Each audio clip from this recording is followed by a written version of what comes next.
Tom Bernard here. Thanks for listening to our KQ Morning Show podcast, sponsored by our friends at Walzer Automotive Group. Walzer is proud to be the Twin Cities' one low-price dealer group. That means upfront, no haggle pricing on every single new and used vehicle they sell. With 24 dealerships over 2 states and a love-it-or-leave-it return policy, you can buy with confidence. I encourage you to experience the Walzer way to buy your next vehicle. See Walzer.com for details. Thanks for listening and enjoy our show. The KQ Morning Show is back. Let's go! 92 KQRS. Liar. Just thought I'd throw that in there. Lies. You know, most Americans should get a COVID-19 booster shot 8 months after they receive their second vaccination. The Biden administration will advise. I thought that was only for people who are showing symptoms. Now it's everybody? That's what they said initially. It was what? That only if you're showing symptoms or if you're compromised. Yeah, that's what I heard. And so now it's everybody? I mean, like I said, I don't give a rat's ass. Whatever. According to administration officials familiar with the plan, third shots could be offered as early as mid to late September. The official announcement can come as early as this week. The plan is to advise Americans who have gotten the Pfizer or Moderna vaccine to get a third shot that will provide additional protection against the Delta variant, which has caused a surge in COVID cases around the country. The new policy won't go into effect until the FDA authorizes additional shots. Those who received the Johnson & Johnson, that would be me. So I don't even know what this is going to say, but that's the one I got. So those who received the Johnson & Johnson, like I did, the single-shot vaccine should also get an additional dose, but they're still awaiting the results of that company's clinical trial for the second shot, which are expected later this month, so we shall see. Took me about 15 minutes to get it done the first time. You want me to do it again? Whatever. Could you just maybe get your head out of your ass and do something right? That would be nice. That'd be good. And I'm talking about all sides. I'm talking Democrat. I'm talking Republican. I'm talking national, state, local. Could any of you get your head out of your ass and do the right thing? Is it possible? Anyone? Across the board, head out of the assery. Yeah, head out of the ass across the board. You are 100% correct there, Pally. At least 7 people were killed in the chaos at Kabul's international airport on Monday as thousands poured onto the runways trying to hop a ride on a departing American military jet. According to senior U.S. military officials, some of those who died fell from a U.S. military transport jet as it took off from Hamid Karzai International Airport. In video footage, people can be seen holding on the sides of the military plane as it took off. In addition, American troops killed 2 armed individuals amid the chaos at the airport. According to Pentagon spokesperson John Kirby, he said that the American troops had come under fire and 1 U.S. soldier may have been wounded, but that has not been confirmed yet, so we shall see what the situation is. Babylon Bee, of course, handled it the best when they posted a picture, and they made it look like it was on CNN, which I didn't know that you could do that legally. Use someone else's logo for a joke. Can you do that? I guess it counts as parody. Yep. I guess, I suppose, but Babylon Bee congratulated all the scumbags over there, taking over the Capitol for making sure they masked up before they came in. Yeah, okay. Yes, that's why they're wearing masks, is to keep you from getting COVID. Yeah, no doubt about it. I love the Babylon Bee, man. A 29-year-old woman from Minneapolis was fatally struck by a vehicle and hit a second time, according to the Ramsey County Sheriff's Office. Police responded to the area of Cleveland Avenue and Larpenteur Avenue in St. Paul. God, I love that area. Saturday, a report of an accident with injuries where a pedestrian was struck. That's right by where my kids went to college, so, of course, that area is going to be special to me forever. That's really a sad story. After arriving at the scene, officers learned that a vehicle struck a parked car and a pedestrian. The parked car and pedestrian were pushed through a chain-link fence. After making a U-turn, the truck again drove over the pedestrian while driving back onto Cleveland Avenue. The pedestrian, identified as Abigail R. Anderson, was transported to Regents Hospital where she died from her injuries. Police added that the driver of the truck was also taken to Regents Hospital for a blood draw search warrant. I suppose that is for alcohol or any other, I don't know, something that might be going on. But just a 29 years old gets struck by a pickup truck and is dead at 29, man. It's terrible. 3 teenagers were arrested in Woodbury Saturday in connection with a rash of vehicle thefts in recent weeks, although police believe more suspects are involved. The Woodbury Public Safety Department. You know, when I think of Woodbury, I think of car theft. I mean, Woodbury's way out there. I love Woodbury. It's a great town. Now all of a sudden it's carjack heaven. Okay. The Woodbury Public Safety Department said the suspects were arrested after residents reported seeing a group of teenagers trying to steal vehicles from garages on both the 9100 block of Heritage Way and the 4800 block of Ashton Curve. The teens fled when confronted, so that's good. They fled anyway. The 911 callers described the suspect vehicle as a white Audi sedan, which police knew had been stolen from a previous incident in Woodbury and was involved in several other incidents in the Twin Cities. Officers located the Audi and initiated a traffic stop, but the vehicle fled. The driver then struck a road sign and lost control of the vehicle. Vehicle came to arrest. Yeah, right there on Radio Drive. Typical. You know it was on Radio Drive over there back in Woodbury in the day. Yeah. You guys don't know it was on Radio Drive, really? Oh, yeah. No. I worked there. I thought you worked at KDWB when it was over there. We used to call it Ice Station Zebra. It was this building all alone in the tundra. My favorites. You guys remember Smoking Joe Hager, right? Worked at he was an afternoon guy at KSTP AM back in the day when it went from 13th to second place in 90 days, man. Smoking Joe is one of my favorite guys ever. Another friend, man, died way, way too young. He's from Camden, New Jersey, but he was working at KD at the time, and he calls me and goes, "Hey, Cat, man, can you come over? I just want to, hey, tell you what, once you come over for the last half hour of the show, we'll hang out, and then we'll, maybe go out and grab something to eat." I'm like, okay, that sounds good. So as I'm driving up that long road Tony was talking about, it was a gravel road too, wasn't it, Tone? Yeah, it was very raw. It was a very raw, and it was long, and KD was in the middle of nowhere, right in the Tower Field. But as I'm driving up the road, this woman comes running by. And I'm like, what the hell is that all about? And then I get about, 100, 200 feet further down the road. Here comes Smoking Joe. "Louise, come back." I just love that. He's chasing a woman down the road while we were playing. I think he was playing Inagata Davida or something. Smoking Joe. Oh, weird. You ever ordered something from Amazon, excitedly waited for it to arrive, opened it up and looked at it and said, "Oh," and then never used it? Well, that's a lot more common than you think. According to a survey, the average American wastes over $70,000 in their lifetime on disappointing online purchases. To come up with that, they took an average of $899 per year and extended it over a life expectancy of 78.54 years. The most common types of unsatisfying buys are clothing, tech, and kids' toys. And the disappointment is often because the quality isn't as good as expected, or it turned out to be the wrong size or the wrong color. Sending an item back isn't always worth it, but we do return an average of 4 online purchases a year, or roughly 314 returns over a lifetime. I don't think I've ever made an online purchase that I returned. I was trying to think of that. I don't think I have. They've done a pretty good job for me. When I ordered, I get what I ordered. So is that pretty common for them to send you the wrong item? You can get the wrong size sometimes. Oh, is that right? They send you the wrong size or whatever? Yeah, that's not good. People also shared some of their most disappointing purchases. They include a leather jacket that turned out to be plastic. Well, that's nice. There you go. That's a nice touch. Steaks that taste... I didn't see this one coming. Sorry.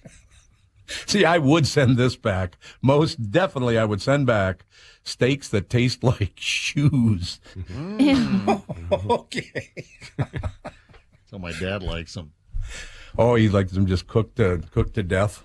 Yeah, grew up on a cattle ranch, but Dad, it's just, can you cook all the flavor out of it, please? And I don't want to be able to chew it. If I can chew it, it's like jerky when he's done with it.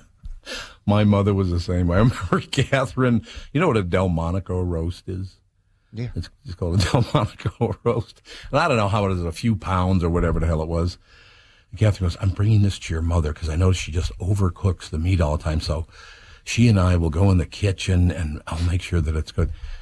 So she's going to tutor my mom my mom at the time was like 70 years old. She's going to teach her how to cook a roast now. Ready for change. Well, I tell you what, Catherine got called away from the kitchen, and we sat down to dinner, and basically was a charcoal briquette by the time we got to it.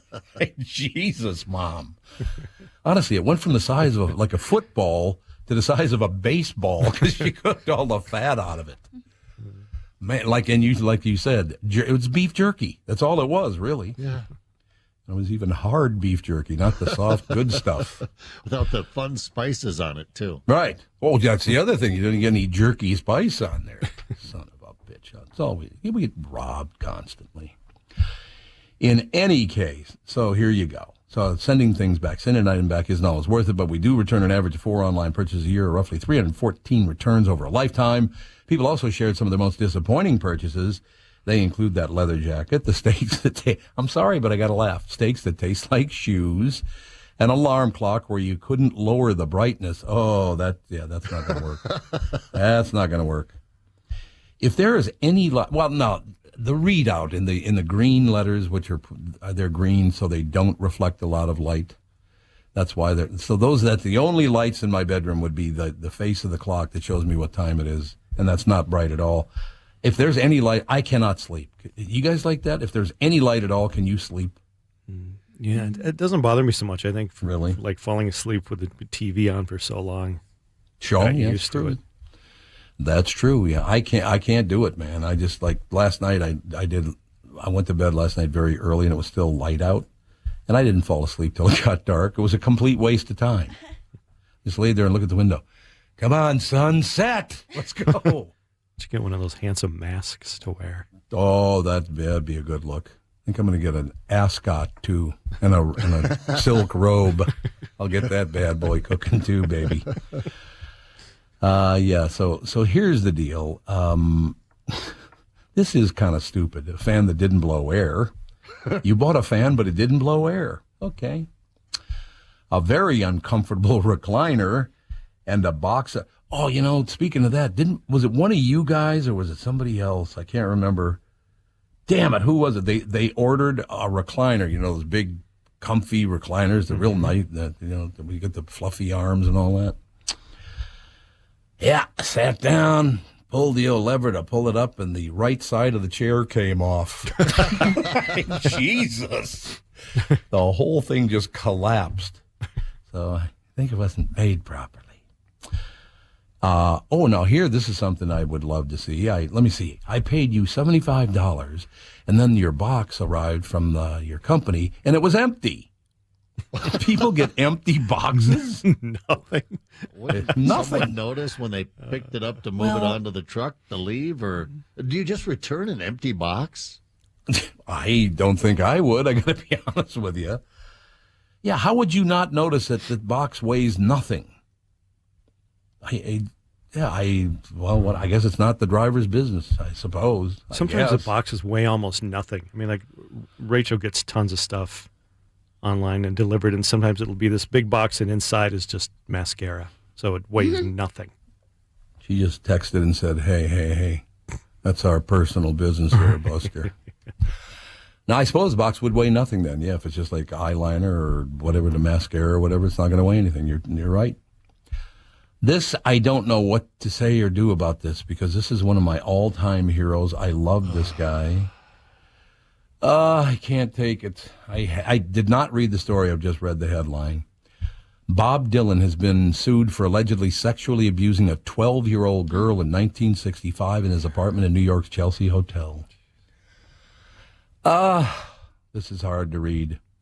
The complaint filed in Manhattan Supreme Court on behalf of the plaintiff, 68-year-old woman in Greenwich, Connecticut, identified as JC, states that Bob Dylan, over a 6-week period between April and May of 1965, befriended and established an emotional connection with the plaintiff. It goes on to allege that Dylan established the connection to lower JC's inhibitions with the object of sexually abusing her, which he did, coupled with the provision of drugs, alcohol, and threats of physical violence, leaving her emotionally scarred and psychologically damaged to this day. JC is seeking unspecified damages in a jury trial. A spokesman for the 81-year-old singer, who would have been 23 at the time, says this 56-year-old claim is untrue and will be vigorously defended. The suit was filed late Friday, the night before last day of the New York Child Victims Act look-back window. Oh, that's right. That's why they could go back that far, because you had the New York Child Victims Act look-back window. Because I was wondering, well, how could they bring charges 56 years later, but that's right. They had that program in New York, and the day it was to expire is when she filed it. It allows victims of childhood abuse to file suit against their attackers and the institutions that protected them, regardless of how old the claims were and whether they had since passed beyond the statute of limitations. In April 1965, Dylan was on tour on the West Coast, and in May he toured England. Also, the 2 months that she says that they were in New York and he was doing this, he wasn't even in New York? Yeah, right. And this is the allegation part, and now we wait to see A or B if there are more allegations, and then this kind of gets flushed out. I read a long article on this last night because, like you, I went, "Oh, come on, not Bob Dylan, what?" Yep. So I got into the whole thing, and some of this is suspect. I don't want to comment too much, but right. that I'm glad they included that line in the story because that's the one thing I kept going back to. This all happened in New York. But he wasn't in New York at the time, and he hasn't been charged, by the way. This is a lawsuit, right. So right. No criminal charges here. So, but we don't know her side of this. Did it all happen in 6 weeks in April? But according to the complaint, which they showed, the printed complaint, and you kind of scrolled through it, they name April 1965, a 6-week period covering April of 1965, in which he was not in New York City. Yeah, so I don't know what the situation. Look, I understand. I'm not going to take a side here. It's not going to happen because I don't know what the hell went on. I just did not know you could look. How the hell are they going to either prove or disprove this case? How are you going to do that? So much he said, she said. Yeah. How many years ago? So, yep. Right. 56. A lawsuit, because it's not a criminal charge and doesn't have to go through that process, there's always that way outside chance that you're looking for a settlement, right? Yeah. I think, that's a possibility. So I did not know anything about this before this morning. I don't know anything about it now. We just have to keep an eye. It's just one of those situations it's something you would never have expected to see. So it came it came as a huge shock to me. It doesn't seem very Dylan-like, but then again, I don't know Bob Dylan, so I've never even met him. I walked past him once when he was sitting on a bench. He looked very bored to see me. Let me just put it that way. But I think he looked bored to see everybody. Yeah, he had one of those faces. Yeah. So we'll keep an eye on it. I don't know. Hopefully justice. Here I am sitting in America saying, hopefully justice will be done. Whichever way that goes, but I don't know, man. Nowadays, justice is only done when somebody pays for it. So we shall see. A 31-year-old woman was hospitalized after an alligator she's worked with for many years bit her hand. That happened to me, and I used to do middays. This alligator I worked with. What do you mean you worked with an alligator? What? Oh, she was in a traveling reptile show. That's why. I was going to say, would you just bring it along? Yeah, I drive an Uber, but I have an alligator in the front seat with me. That'd be kind of interesting, wouldn't it? You get in an Uber and there's an iguana in the front seat. I just get out the other door. Just passing through your back seat here. Probably a good plan. Dramatic video showed the encounter, which ended after a bystander jumped into the tank and grabbed the gator while the woman escaped. It's a very scary experience, said Shane Richens. I would imagine it would be scary. Owner of Scales and Tails, Utah. Scales and Tails in Utah. Are there a lot of alligators in Utah? I don't think. Maybe those cheap people that don't want to grab the check with the alligator arms. I don't know. That's about it. That's about as far as it goes. Obviously, an alligator can kill you pretty quickly. It doesn't take long, Lindsay Bull said Monday from her hospital bed. So it sounds like she's okay. Yeah. I'm hoping she's okay anyway. Jesus, there's video of it? Or is it just video of the store? Is it actually the video of the alligator attacking her? I know. They took the video down, so there was a thing behind that said video unavailable. I don't know if Scales and Tails just didn't, was a little worried about a lawsuit there. But then, they have a video of it just kind of scans the outside of the traveling show. None of the good gory stuff where she gets yanked in the water. There you have, actually, by coincidence, Catherine and I planned many, many years ago when we first got married that if we ever had twins, we'd name them Scales and Tails. It was going to be wonderful. It would be fantastic. And I don't know which would be worse. Would you be Scales or Tails? Which would be worse? Huh. Ish. Scales and tails. There's been much debate over how to get unvaccinated to get their jabs. Shame them. Oh, really? You threw shame them in the story, did you? Bribe them, perhaps, or treat them as victims of mis- and disinformation campaigns. But who exactly are these people? Most of the coverage would have you believe that surge in cases is primarily down to less educated, brainwashed Trump supporters who don't want to take the vaccine. And then it says, of course, this may be partially true. The areas in which the Delta variant is surging coincide with the sections of red America in which vaccination rates are the lowest. Now, let me guess, because I have not looked at this thing yet. My guess is because a lot of people of color do not want to be vaccinated.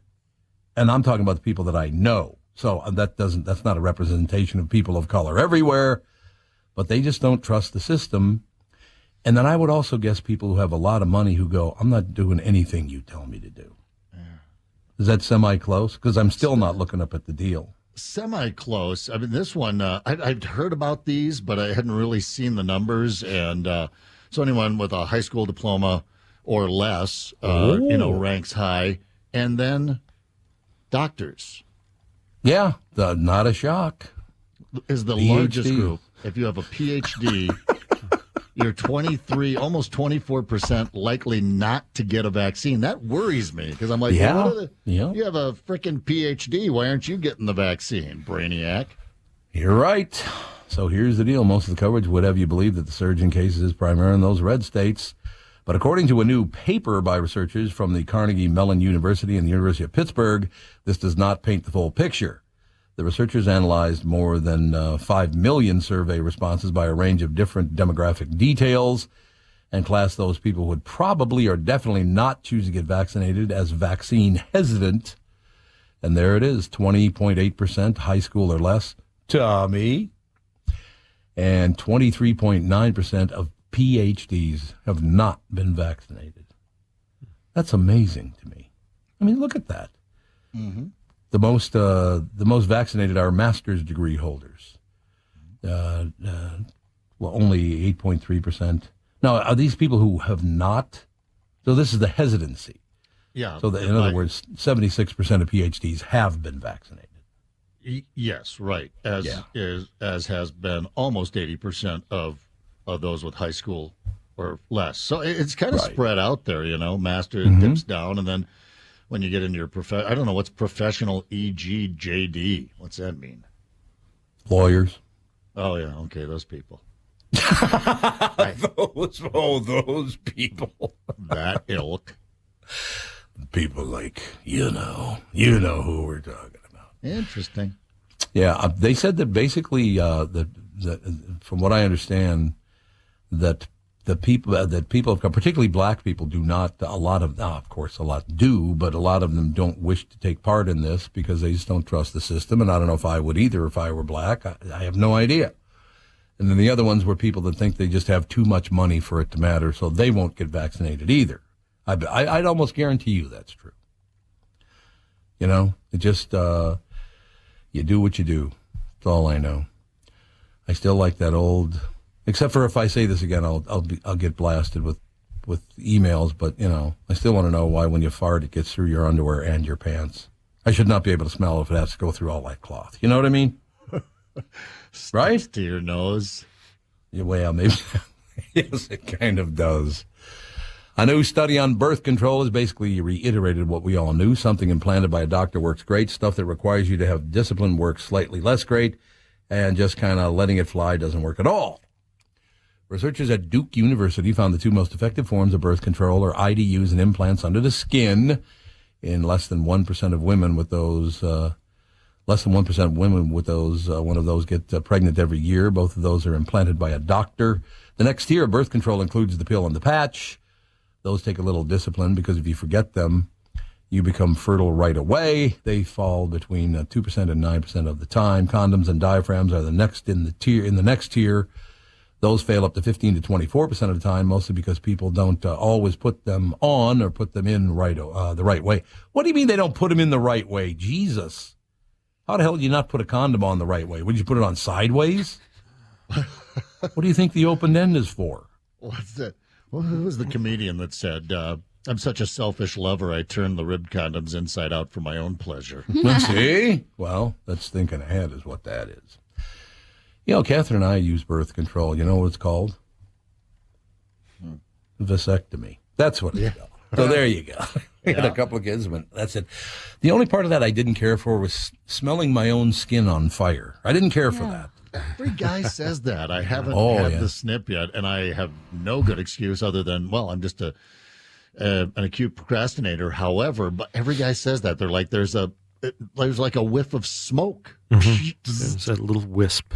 Okay. There's no doubt. There's a whiff of the puff of smoke and the whiff is not good. So for a long time, obviously, we had a couple of children before that happened, and Catherine went on the pill for a while, and she didn't feel all that good. And went, well, we're not going to have any more kids. I'll just go get her lopped off, whatever. Right. You'd put it like that. Well, something like that. Anyway, cut up, sliced, whatever the hell it is. Yeah. But that's not stopping people from trying it, ladies and gentlemen. That pulling out deal, it only works that fails somewhere between 18 and 28% of the time. Jesus, it's a lot.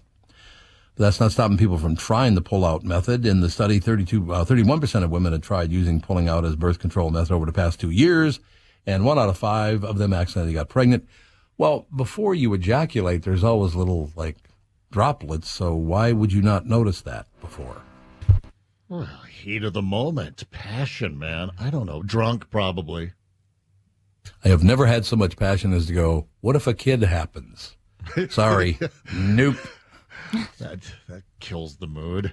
There will be no I forgot. That ain't happening, Pally. Right. Oh, I was very touchy about that coming out of, my teens and all that stuff. Well, I told you, people ask me why I talk about this because, it happens. I chose not to even have sex till I was 21 because I just couldn't afford it. I just couldn't afford to get a girl pregnant, so I just didn't do it. So it came along, and life worked out. So whatever you got to do, man. Don't worry about it. Not that big a deal. I had 3 friends who got a girl pregnant when they were 16 years old, and all 3 of those died very young.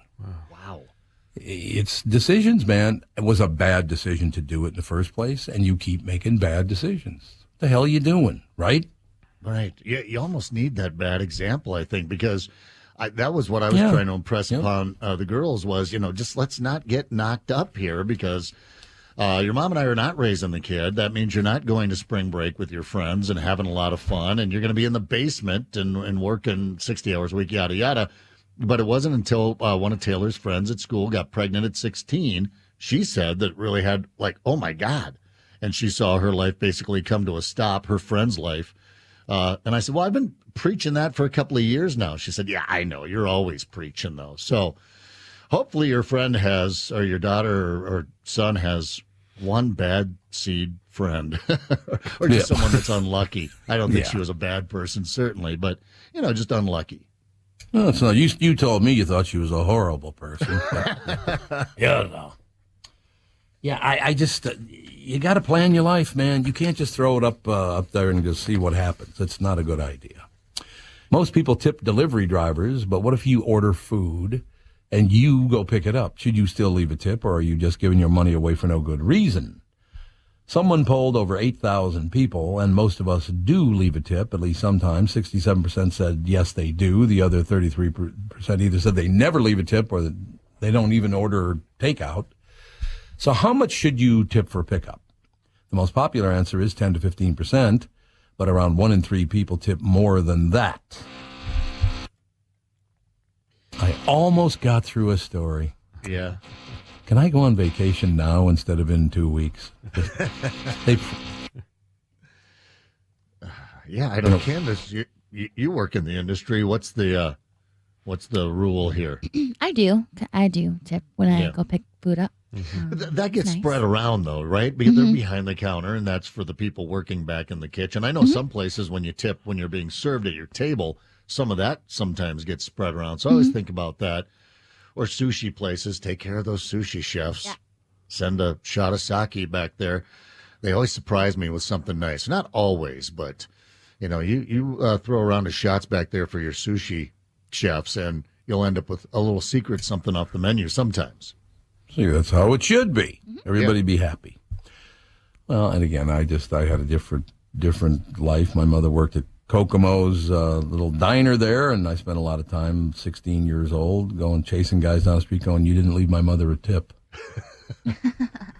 That's what I did. Don't be leaving here without leaving my mother a tip. My favorite story then, this has nothing to do with anything, except you got to picture it in your mind. Handsome young guy, worked at Schweigert Meats right across the street there from Kokomo's. That was their big clientele. All the meat workers over at Schweigert's would come over and have lunch. And there was one guy, handsome guy, really decent guy. He goes, "Tommy, I got to show you. This is what your life could be like, man. Look how lucky I was." And he shows me a picture of his wife.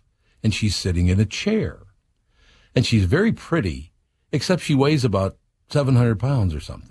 And I thought, and I'm not saying if you weigh 700, you're not pretty. That's not what I'm saying. But her head didn't match her body at all, is what I'm trying to say. Even though she looked gigantic, her head was tiny. And then I realized the dress she was wearing matched the chair cloth. Oh, It literally blended in so well, it looked like the chair was part of her. It was really weird. Like, my God, either she's very big or she got a very small head or something happened. It looked like her head was about the size of a pea because the chair just blended in with her dress. What the hell? Back in the good life, baby. That's all I'm saying. Back in February, a guy named Bo, I don't know how to say this, Shavassis? Yeah. I'm going to go with Shavassis, I think. That'd be about right, wouldn't it? Would you even live in Enumclaw, Washington? Say what? Enumclaw, Washington. Would you even live there? No. Enumclaw. Doesn't it sound like somebody, like they're eating and yelling at you, "Enum, kid!" Ooh, apparently the guy with the drill liked it. Now listen, he's doing that on purpose. Do you hear that? yeah, he's like revving the motor. Oh, you know what he's doing? Morse code. Here's Morse code back to you. Yes. This is how much money I'm going to give you this month for rent. That's 0. Okay, you promised me this wouldn't be happening, so you can kiss my living ass. It ain't happening, man. They told me it'd be done by now. Now they're saying it'll be done. Thank God. We're going on vacation for one of those weeks, so I got to get through like 8 more shows or something. I don't know. What could they possibly be doing for 12 weeks? You should check it out and see what the project is. But I mean, this building's not that old. This building was built in the late 80s, I think. So what are they even, 651-989-ROCK, what the hell could they be working on for 3 months? What if it turns out it's like a decorative fountain? That would be great. You know what's great about it? And people on the boat told me, "Man, that was really funny." And then I realized it wasn't a bit. Yeah, okay. Oh, by the way, Enumclaw derived from a Salish term that translates as place of evil spirits. Ooh. So basically, you're talking 2000 Southeast Elm Street. Yes. That should be called Enumclaw, the place of evil spirits. Back in February, a guy named Bo Shavassis from Enumclaw, Washington, figured out a way to order a $47.30 drink from Starbucks, which might just be the most expensive Starbucks drink ever. And he just tried to break another unofficial record, the most expensive fast food hamburger ever, last week. Well, this is going to be tough to do. Oh, no, they said fast food, though, so that they did qualify it. I'm trying, man. I'm trying to beat him to it, but he just won't let me do it.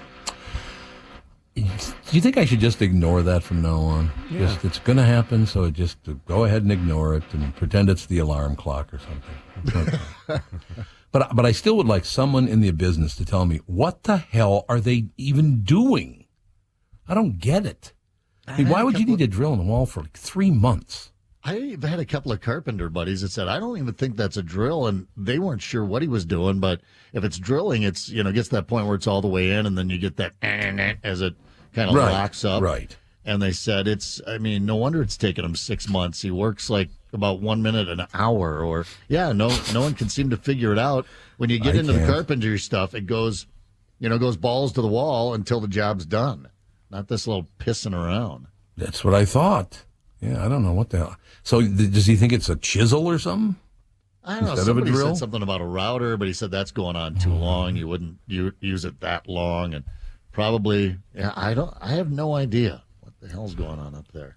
Listen, in case you guys are listening, if you're just doing this to piss Tom off, you're doing a good job. I hope you're listening. Yeah, I have no idea. No one can tell me what the hell they're doing. I have no idea what they're doing. And not one person in the business, same as you just said, Brian, that your friend said, I have no idea what the hell that is and why it would be taking so long. So back to, what is it, the evil spirits that drill your wall? What is it, the numb claw? The numb claw. I already clicked away from it, but yeah, something about evil spirits. Evil spirits. Yeah, the town sign says a numb claw, thundering noise, which sounds inviting. Did they come up with this? Because if you say it backwards, it kind of says walk to the Muni. Was it somebody drunk? It could be. Walk Muni. That's what it is backwards. Enumclaw, walk Muni. Okay, let's go down to the Muni and have some booze. Now we're talking. He just tried to break another unofficial record for the most expensive fast food hamburger ever. Because I know the most expensive, not fast food hamburger, but most expensive burger was $3,000. Because there was like gold dust on it and there was all kinds of stuff. Right. Last week he went to the Jack in the Box, managed to spend $38.23 on one gigantic burger. His rule was that it had to be a real stackable burger, not just a bunch of stuff in a bowl, or else it wouldn't be a burger anymore. Thank you. Thank you very much. Now I know you're doing it on purpose because you wait till I get to the end of a sentence and then you drill again. His burger features 20 patties plus bacon, chicken, spicy chicken, fried eggs, ham, sausage, onion rings, cheese, and at least 4 buns.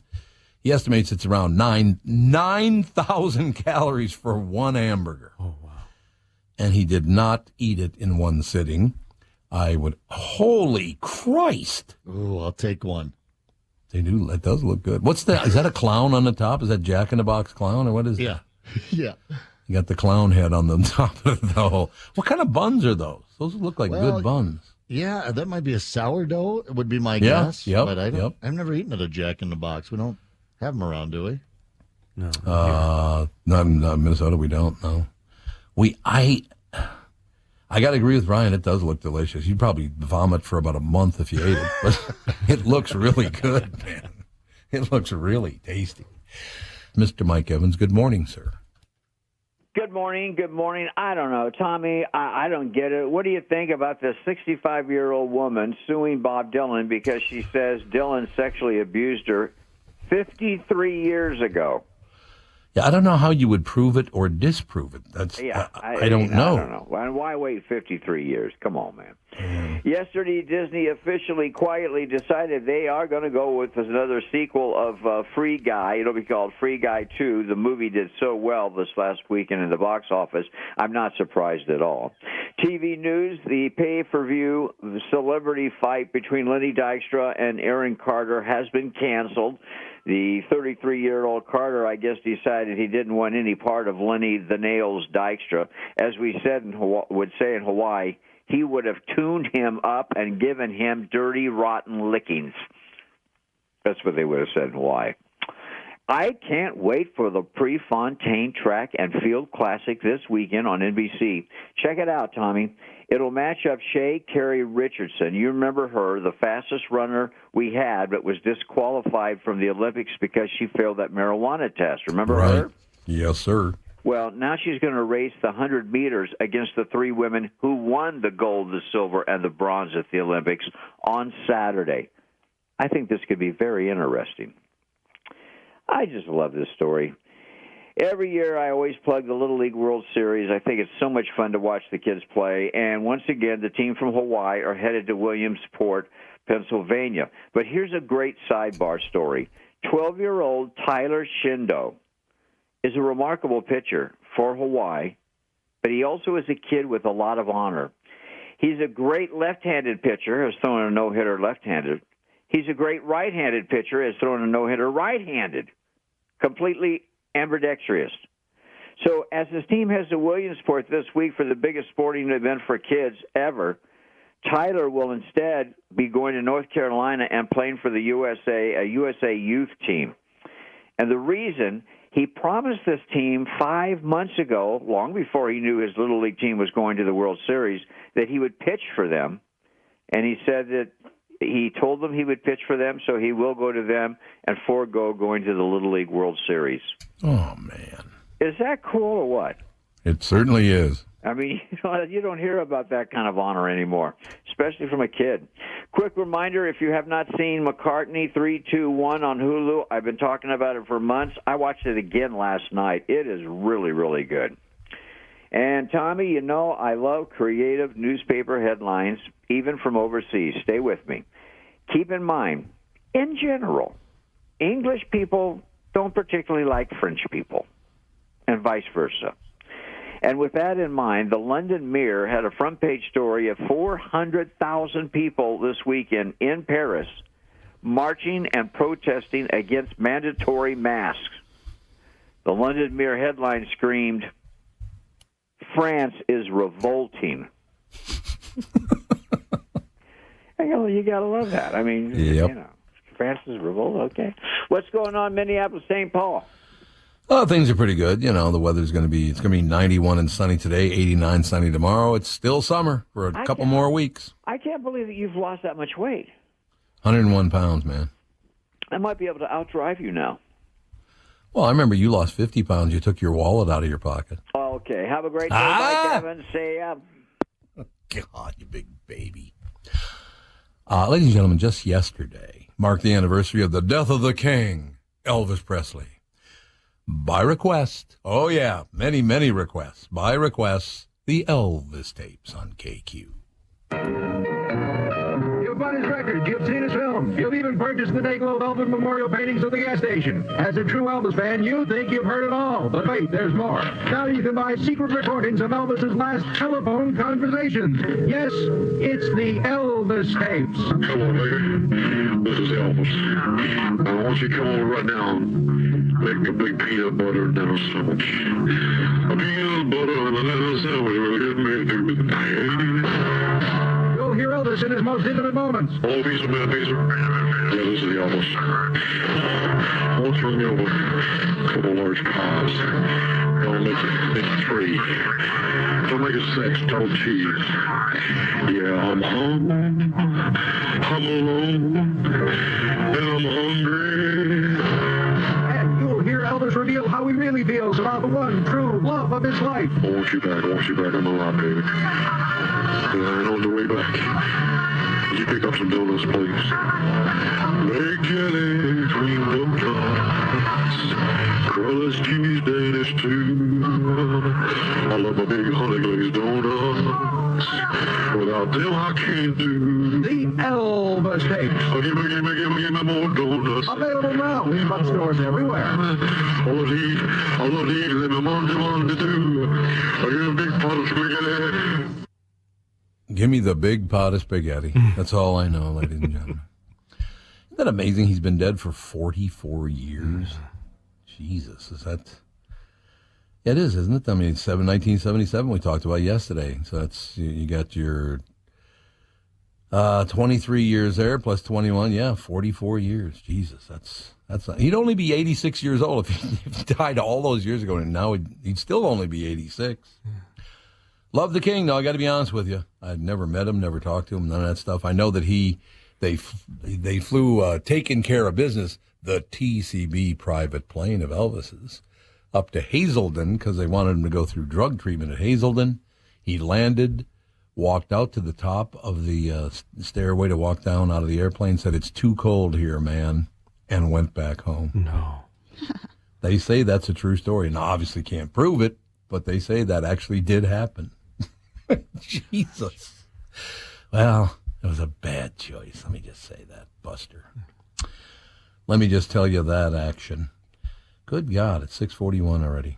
19 minutes until 7 o'clock. Ladies and gentlemen, 91 and sunny today, 69 and clear tonight, 89 and sunny tomorrow. It is right now 66. The sun's out, 66 degrees, 91 and sunny later on today.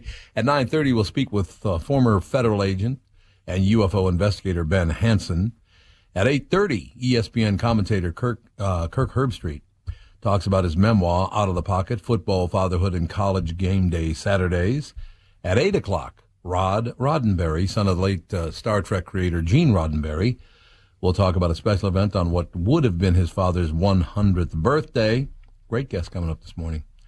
Coming up now, a third person has been charged in the murder and dismemberment of Richard Balsamo. And also, does 2 hours of video games burn as many calories as 1,000 sit-ups? I don't know. I don't play video games. Somebody else have to answer that. The news is next, KQ. We'll be right back with more KQ Morning Show, 92 KQRS. Tom Bernard here. Thanks for listening to our KQ Morning Show podcast, sponsored by our friends at Walzer Automotive Group. Walzer is proud to be the Twin Cities' one low-price dealer group. That means upfront, no haggle pricing on every single new and used vehicle they sell. With 24 dealerships over 2 states and a love-it-or-leave-it return policy, you can buy with confidence. I encourage you to experience the Walzer way to buy your next vehicle. See Walzer.com for details. Thanks for listening and enjoy our show. The KQ Morning Show is back. Let's go! 92 KQRS. 6:49, 11 minutes till 7 o'clock at KQRS. 91 and sunny later on today. It is 66 and sunny right now. So, very, very nice weather. Summer continues. What is summer usually? Summer usually ends the actual date is what, September 21st, 22nd, something like that? Yeah, something like that. Somewhere in there. So it'll be nice for a while. We got the rest of August, September, most of October. Get a little chilly at the end of October, and we'll see after that. The Minnesota Bureau of Criminal Apprehension says a third person is now charged in the death of a St. Paul man who was dismembered and dumped into Lake Superior earlier this summer. 35-year-old Jacob Colt Johnson from Superior, Wisconsin, was charged Monday with second-degree murder in the death of 34-year-old Richard Balsamo, who investigators say was likely murdered in late June. His remains, placed in a tote bag and multiple buckets, were recovered in the lake near Grand Portage in mid-July. Now, is that Grand Portage or Grand Portage? Because I know in Canada it's Portage, right? Yeah. Oh, is it? That's how the French say it? Big shots that they are. Yeah, no. 2 other suspects, 41-year-old Robert Thomas West and 31-year-old Tommy Lynn Hintz, both from Duluth, have been formally charged in connection with Balsamo's murder. West was charged in July with aiding an offender and interference with a dead body. Jesus. I suppose. So Tommy Lynn Hintz is a woman. Yeah. I would still like to know why it is during the breaks. He doesn't ever drill during the breaks, only when I'm talking. You're doing it on purpose. Anyway, sorry. So did they know why they killed this guy, dismembered him? There's some anger there, man. Dismembering somebody and put him in buckets and bags. Yeah, I'm trying to remember. There have been so many dismemberment stories this summer. Yeah, it's hard to try to keep all the facts straight. But this one up north, they knew the victim, obviously, and it was some deal gone wrong. I can't remember exactly what it was, but I think it was a deal gone wrong rather than, a crime of passion kind of thing. I didn't know you could get away with that, because if I'd known that, I would have dismembered that John Dickey guy. That would have been great. Anyway. They would have got me for assisting. Yeah, there you go. What how that little prick's doing. In any case, moving forward. Well, this seems like dangerous information to have. A new study found that 2 hours of playing video games can burn as many as 1,000 sit-ups, so many calories as 1,000 sit-ups. A gaming app called Stakester, or Stakester, Stakester, Stakester? Maybe it's Stakester. Yeah. Commissioned the study, so keep that in mind. Researchers use smart devices like Fitbits to track heart rates and calories burned while people played games or did sit-ups. Guys burned an average of 210 calories an hour while gaming, while women burned 236. And it took around 500 sit-ups to burn the same amount. Of course, just sitting and doing nothing can burn 100 calories an hour, so it's not like gaming burns a ton more. But a separate study last year found gamers are 21% more likely to have a healthy body weight, so who knows? 21% of gamers are... Yeah, because some of them are so rail thin. Some of them are just thinner than hell, as a matter of fact. Malnourished. Yeah, because they never bother to eat. Burning calories isn't the only thing you have to worry about if you want to get in shape, though, and gaming probably won't strengthen your core much. If we're just looking at calories, it would take more than 2 hours of gaming to burn off a Big Mac. So I don't understand why they even did this study. So you move while you play a video game, so you're going to burn more calories than them just sitting still. Yeah. Okay, I understand that. Don't move much, playing a Wii or something like that, or you're just That's an true. animated person, freaking out. I love that one on, I don't know if it was America's Funniest Home Videos or World's Dumbest or whatever, but that guy, he's a big, giant guy, and he's like, play the game, play the game, play the game. He starts having a fit, beating on the table. It's like, Jesus, it's a game. Calm down. What's that, Dungeons and Dragons? Is that a board game? Yeah. Mm-hmm. Yeah, they were playing Dungeons and Dragons. They're playing a board game, and I think it was Dungeons and Dragons. This guy went off the deep end because his buddy was taking too much time for his moves or something, I guess. I don't know. I've never played it. You guys ever played that game? No. Is it kind of is it a war game kind of in a way, of the war between you and the dragon or something? Role playing. Yeah. Yeah, I remember playing it once when I was a teenager. That's how long that game goes back. And I only played because there was a really good-looking, pretty girl in it that I was interested in. See? So I was trying to kind of fit in and work that angle. So I don't remember much about it, except that she wore shorts and a striped tank top. That's what I remember about Dungeons and Dragons. But yeah, role-playing. So you had a wizard, and one guy was a knight, and and various characters, and you'd get into these scenarios, and what would you do, and roll a dice, and I don't know. Super geek stuff. Yeah, kind of. Well, this guy literally got so worked up that he eventually reached under the table and tipped the whole table over on the guy who was playing. Over a board game. Over a board game. Yeah. Settle down, sir. Real competitive. I guess so. Residents of one British town are feeling bean-bagged by a stranger who's been flooding their homes and mailboxes with baked beans. What? The vandal, who's still at large, has been covering doorsteps, mailboxes, and cars in the countryside village of Wannersh in Surrey with the gooey legumes for the past few weeks. Police in the area have been sharing photos from the crime scenes asking for help. In one picture, 4 empty cans of Heinz beans are discarded near a doorstep, studded with little orange beans. In another, a shiny gray car is covered in picnic staple, the picnic staple of baked beans. At least one neighbor saw the ridiculousness of the situation, responding to cops by saying, what half-baked idiot would do this? I hope they get thrown in the can. Get it? What half-baked idiot gets thrown in a can? Get it? Clever. And then he said, he wrapped her up with, it's an absolutely Heinzus crime. Not heinous, but Heinzus. Get it? Yeah. So clever, sir. Yeah, they deserve some baked beans in the mailbox. They do indeed. Boy, there's one thing, I'm on this eating program, trying to maintain my weight loss, maybe build a little muscle, and I grabbed some baked beans, figured, let's have these. You want to talk some calories and some fat and some carbohydrates. I mean, baked beans has it all. If you want to eat something that's really not good for you, it's baked beans. Jesus. Sure are tasty, though, man. I love baked beans. With the bacon in there. Pork. Oh, yeah. Oh, yeah, the bacon in there. I love it.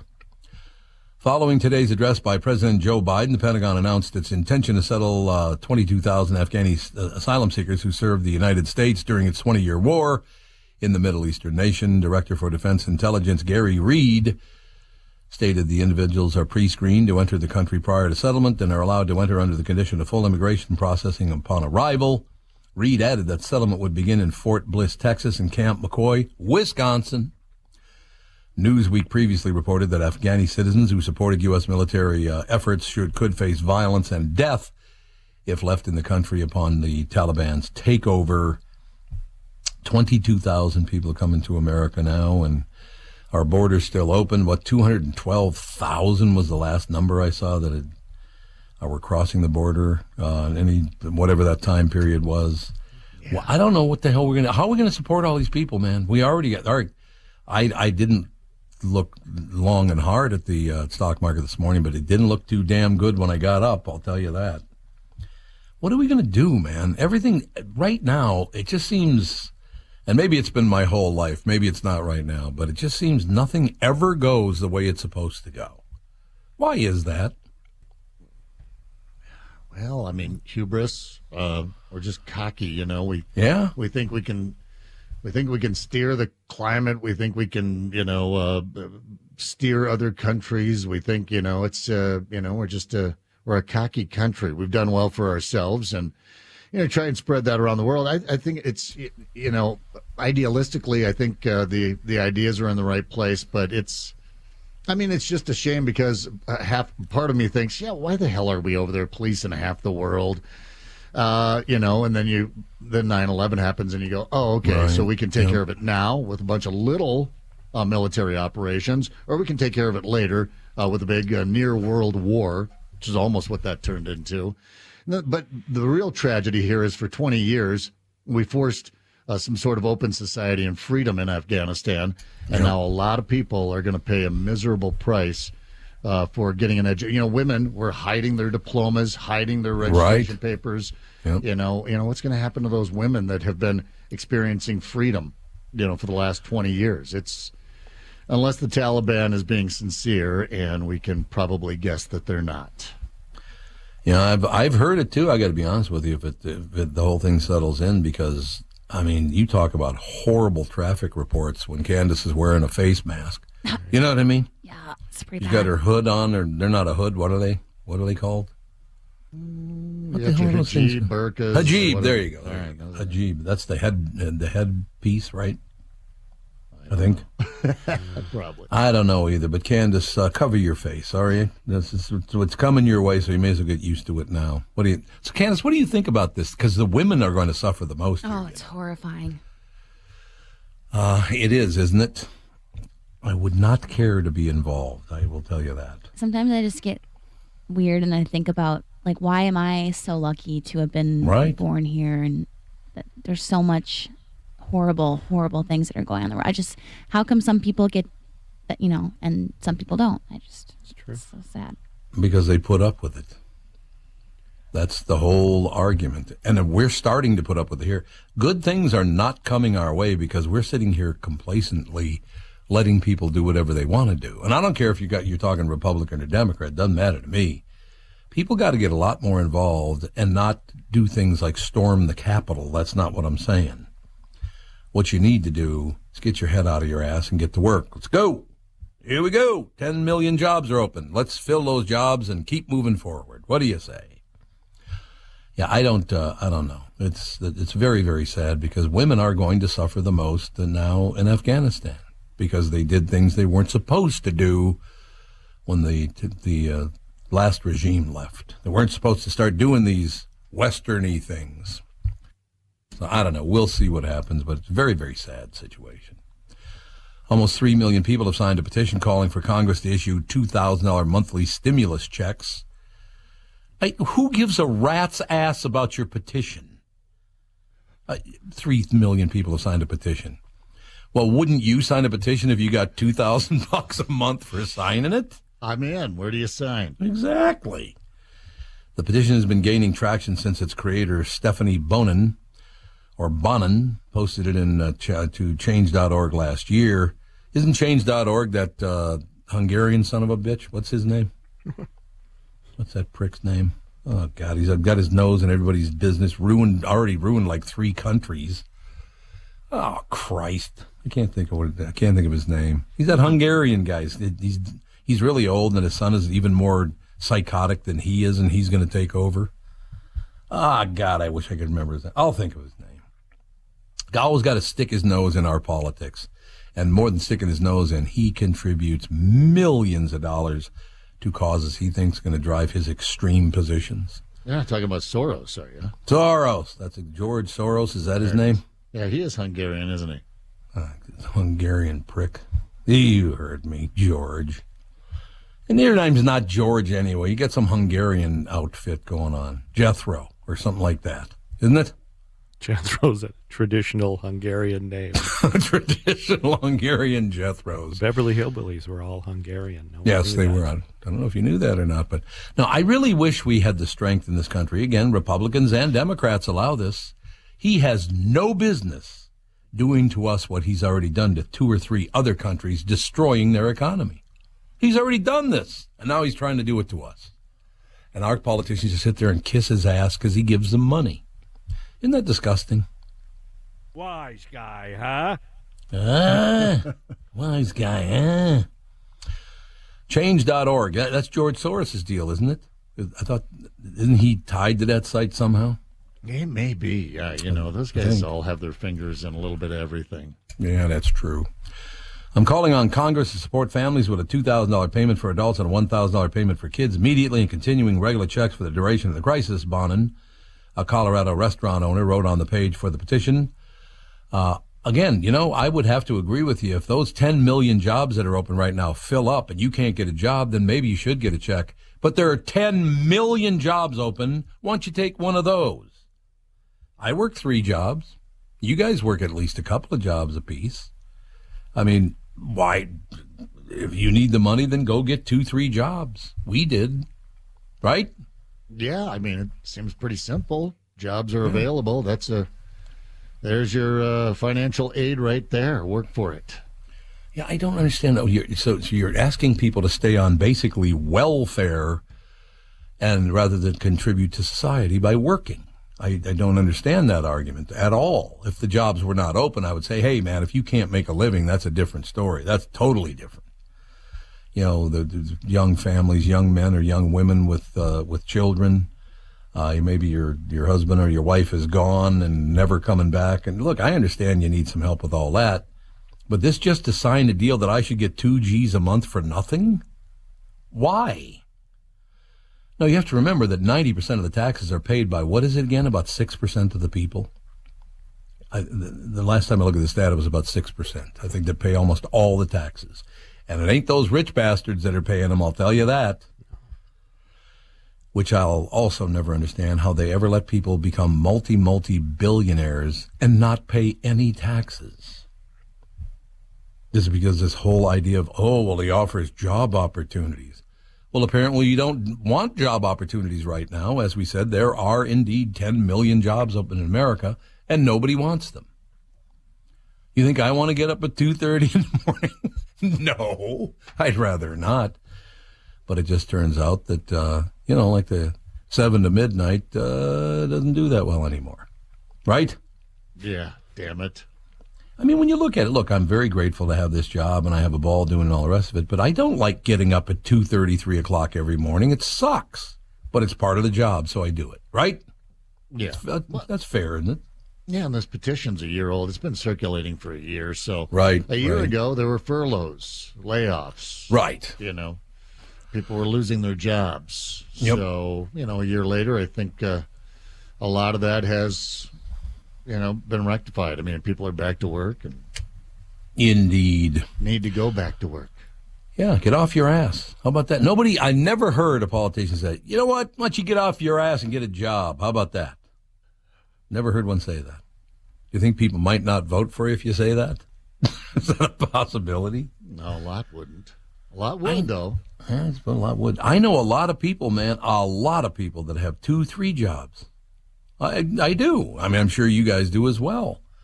You got to do what you got to do. Or if you for me, I work 3 jobs because I have an opportunity to do it, and it's good for me, and it's good for my family, and all the rest of it. And, I suppose I wouldn't have to do that if I just wanted to hang around at the house, but I'd rather get something done, man. Don't you like that whole day? At the end of the day, you go, my God, that show failed miserably. But it was fun. You know what I mean? Mm-hmm. See? So what do you think about, Candace, your generation? What do you think about that whole deal? 10 million jobs are open and people are still asking for free money. I don't know if it's just my generation. No. I said as a voice for your generation. I thought you were coming at my generation. It's your fault, Candace, that all these people. No, I just wanted your opinion as a 30-year-old. Kind of sensitive. You've been coming at my generation a lot these days. I have not. Yes. I just always because you're 30. You're a different age than everybody else on the show, so that's why I ask your opinion. I'm not coming after my kids are in your generation. Why would I come after my kids? You're the voice of a generation, Can. Can. So get off your ass. Let's go. I'm so sorry. You should apologize to the public for being the voice of the nation. You're absolutely right. Sad. Who's the spokeswoman? What? Candace? Yeah, I don't know. I think that people got a lot of money, and I think they're riding it out. And maybe they're looking and hopefully planning to do something else. And I think, coming from the restaurant industry, it's not an easy industry to work in. And I think that some places, are really hard. And I think some people aren't about that life anymore. So hopefully they want to make moves in the future. But I don't think people feel a need to do it right now because I think that people have money right now from the pandemic. But then they shouldn't ask for more. Yeah. Right? Right, yeah. Look, every time I go, and you can ask anybody if you wish, but every time I go out to dinner, right now I'm tipping more than ever because people need the money more than ever, so I tip more. And again, I'm very sensitive because my mother was a server. So I'm very sensitive about that. But I tip more. I want them to show up for work. They do a great job. I had a great time. I had a wonderful meal. Here's some dough. I like it. So I understand what you're saying, Candace. But, the restaurant business has been a bitch the last year and a half. Well, it started getting better, in July? So that's good. Hopefully the Delta variant, there's no talk of them shutting down society again, is there? Oh, I haven't heard that. No. I haven't either. And I'm hoping it stays that way. Does marriage really does it have to mean till death do us part? It's a question more and more grooms and brides are asking. People don't want to mention death, say psychologists. The upshot of all of this, an increased use of substitute vows. Here are some. So you don't want to say till death do us part. You got to change that even. When I got married, I've been married now for 36 years, I believe. Oh, God, no longer than that. It's almost 37, 38 years. But in any case, when I got married, I just figured as long as she doesn't say, get out, that it will be okay, right? Mm-hmm. I don't need to change my vows till death do us part. Death is going to make us part. You and you three and me and my wife and my kid. I'm going to die someday. So what? I'm going to be the last person to know that I'm dead. So who gives a rat's ass, right? Yeah. As long as your spouse doesn't rush it. Yeah. Well, you don't want to get pushed off a cliff or something, My favorite is still the guy with the wheelchair, that old woman. Pushed her off a cliff in her wheelchair because she was bitching so much. And when he was brought to trial, they said, why did you push her off the cliff? He said, I didn't push her off the cliff. She said something and I couldn't hear her and I leaned over. Well, after you pushed her off the cliff, what did she say? He said, I don't remember. It was either God save the Queen or help me, you son of a bitch. Yeah, that sounds so alike. It sounds the same. So I could see that. Does marriage really have to mean till death do us part? It's a question more and more grooms and brides are asking. People don't want to mention death. The upshot of all this, an increased use of substitute vows. And here's some examples of death-free commitments heard at recent ceremonies. For as long as our marriage shall serve the greater good. Oh, yeah. Jesus. Okay, I'm out already. So now your marriage is special because you're serving the greater good. Blow it out your ass, you nobody. I'm a nobody, you're a nobody. Shut up, for Christ's sake. For as long as our love shall last. That one's okay, I guess. Until our time together is over. Oh, God. Okay, if anybody does this at a wedding, I'm never going to a wedding. I don't go to weddings anyway, but for as long as the tides dance under the moon.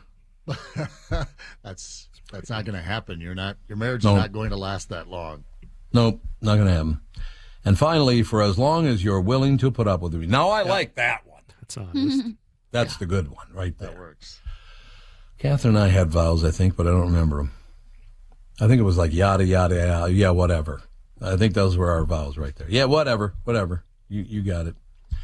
I tell people all the time, on September 3rd, coming up in less than a month now, just a few weeks away, on September 3rd, I will have known Catherine for 40 years.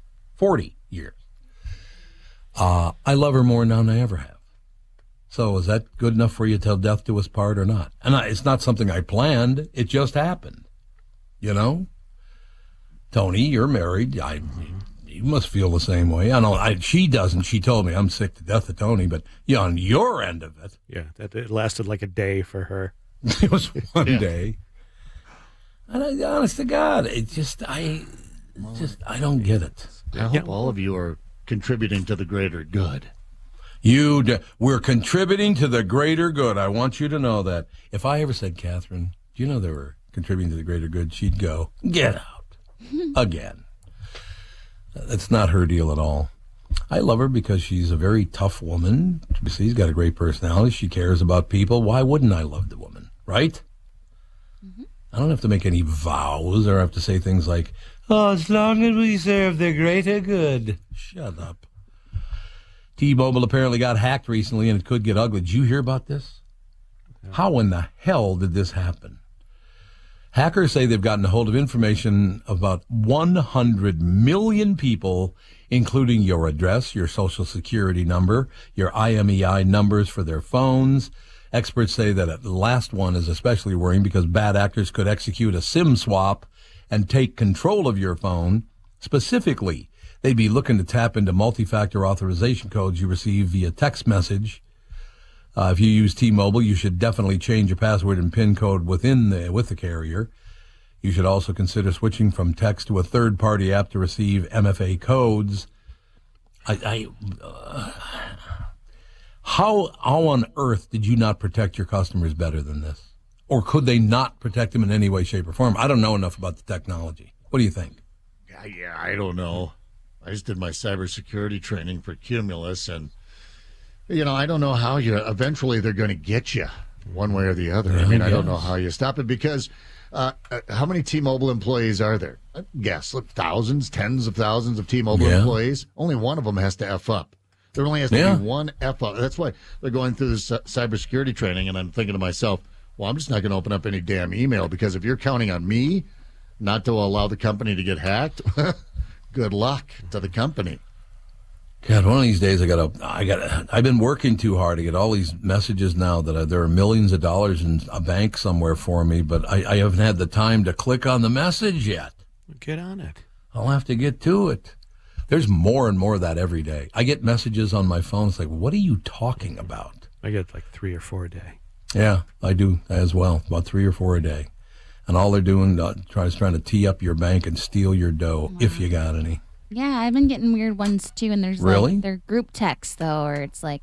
Yep, I got some of those. 15 other people that have my similar number as mine, and so I go through and I block them all, but I don't know. Good plan. No, I think that's what you got to do. You got to block everybody you possibly can, or you can just do what I do. No one calls me, and I don't call anyone, so it's just perfect. Works out really, really well. After his lemonade stand gained quite a following at the Sturgis Motorcycle Rally, a young boy ended up with more than $30,000 to donate to St. Jude's Children's Research Hospital. According to his mother, 8-year-old Wyatt Dennis raised about $31,394 for the hospital. His mother said Black Hills Riders brought Wyatt a mini bike last Sunday. Wyatt started the free lemonade stand last year as a way to raise some money to buy a Lego set, but on the first day, he not only made enough cash to get his toys, he was able to donate $200 to St. Jude Children's Hospital. So that's wonderful. $30,000. Oh, my God, the little kid's got a mohawk. Jesus. Right. Oh, really? Yeah. I tell you, I don't know if you guys know this or not, but we got a lot of bike. Somebody got a monitor up or something? There's a big echo. Sorry about that. Nope, I was listening to some audio at the break. My bad. Oh, okay. In any case, we have a lot of bikers that listen to this show, and I'm talking about whether they're in groups or whatever, whether they're flying the 1%ers or whatever they got going. We got a lot. Man, they all listen to this show. Those bikers in that photograph, Tom, listen to this show. I had lunch with them several years ago, the Combat Veterans Association, and got to know those guys, and outstanding individuals, each and every one of them, and had a fantastic breakfast over at Lake St. Croix Beach. Or maybe it was lunch. Maybe breakfast turned into lunch, turned into almost dinner time over there with them. But, yeah, good time, and big KQ listeners. They are, man. I ran into a bunch of them, and they just there's I guess a going to Sturgis rally in Watertown every year. Do you know about that at all? I was not aware of that. A lot of your smaller towns will do that. They'll have a little bit of a rally because the bars are saying goodbye to everyone for a week or two. That's true. They like to come to the biker bars, so yeah, they'll have a send-off party and a little whoop it up before you leave to whoop it up. A good time had by all. That's all we're saying. Yeah, I got to be honest with you. Every biker I ever ran into that, I don't know, he knew I was on the KQ Morning Show, whatever. Every damn one of them has been really, really nice. No doubt about it. Saturday night, police in Bradenton, Florida, got a call from 23-year-old Tamara Cadet. She said that she and her live-in lesbian lover, 21-year-old Gentavia Taylor, had gotten in a fight and it turned physical. When the police got there, they found out what physical meant. Apparently, Gentavia tried to attack Tamara with a strap-on. The strap-on Schwanstucker. Now we're talking. As Tamara ran, Gentavia threw the strap-on at her. The cops did, in fact, find the strap-on across the street, just hanging out in a neighbor's yard. Just hanging out, baby. Tamara initially said that Gentavia pulled a knife on her, but that turned out to be not true. This was a strap-on assault only. Gentavia was arrested for domestic assault. I'm looking at Gentavia's picture. I don't think I'd want to fight Gentavia. Yeah. Get my ass whooped. She doesn't. What was the old saying? That girl don't play no mess. She's the giver. Yeah, I think. Do you think she's the strap-on part of it? Well, I mean, she was in possession of it. That's true. That's very, very true. Walzer Automotive Group, Walzer.com, and Doug Sprinthal. In just a couple of minutes, Walzer Automotive brings you more of the KQ Morning Show. Walzer announces WalzerBuysCars.com. Walzer's paying top dollar for vehicles, whether you buy from them or not. Simply go to WalzerBuysCars.com and get your instant offer. Walzer Automotive Group, Walzer.com, and Doug Sprinthal just seconds from now, ladies and gentlemen. I'm excited to hear from him. What do you think? Who isn't? Yeah. I mean, right there. Tropical Storm Fred. What a lame name for a tropical storm. Fred. I mean, I like the name Fred. I grew up with Fred Gould. He's a great guy. But I always think of Fred Flintstone. I'm sorry. Mm-hmm. Every time I hear the name Fred, I think of Fred Flintstone. I suppose Thomas the Tank Engine, but, whatever. Wise guy, huh? There's Fred. Wise guy, huh? Tropical Storm Fred washed ashore on the Florida Panhandle yesterday. Actually, yeah, it was yesterday. The storm's winds maxed out at 65 miles per hour just before landfall. Thousands have been left without power, but so far there have been no reports of serious injuries or death. Now well inland in Alabama, the cyclone is now a tropical depression and will dissipate soon. Tropical Storm Grace has cleared Haiti and begun gathering strength south of Cuba. So far, its top winds are 40 miles per hour. The forecast track takes it over West Jamaica and the Yucatan Peninsula before it makes final landfall on the east coast of Mexico. I said Mexico. Did you hear that? See. Because it will interact with land. The National Hurricane Center says it's unlikely to reach hurricane status. Tropical Storm Henri. I said Henri. Continues its loop around the island nation of Bermuda. It packs winds of 50 miles an hour, and it's forecast to get just below hurricane strength before weakening and moving off into the northern Atlantic. Forecasters call this one a fish storm because it's unlikely to have any major impacts to land. Not anywhere near the impact that an ad by Doug Sprinthal for Walzer Automotive Group, Walzer.com, could possibly bring.